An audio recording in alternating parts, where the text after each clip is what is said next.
Individual Responsibility by Booker T. Washington, narrated by Sam Kusi. I have referred in a general way before this, when I have been speaking to you, to the fact that each one of you ought to feel an interest in whatever task is set you to do here, over and above the mere bearing which that task has on your own life. I wish to speak more specifically tonight on this subject, on what I may term the importance of your feeling a sense of personal responsibility, not only for the successful performance of every task set to you, but for the successful outcome of every worthy undertaking with which you come in contact. You ought to realize that your actions will not affect yourselves alone. In this age, it is almost impossible for a man to live for himself alone.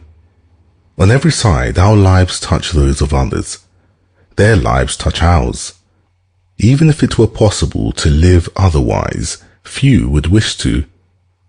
A narrow life, a selfish life, is almost sure to be not only unprofitable but unhappy. The happy people and the successful people are those who go out of their way to reach and influence for good as many persons as they can.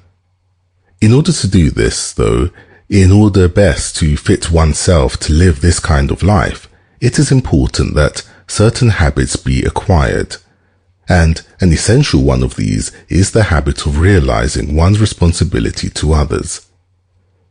Your actions will affect other people in one way or another, and you will be responsible for the result. You ought always to remember this and govern yourselves accordingly. Suppose it is the matter of... Sample complete. Ready to continue?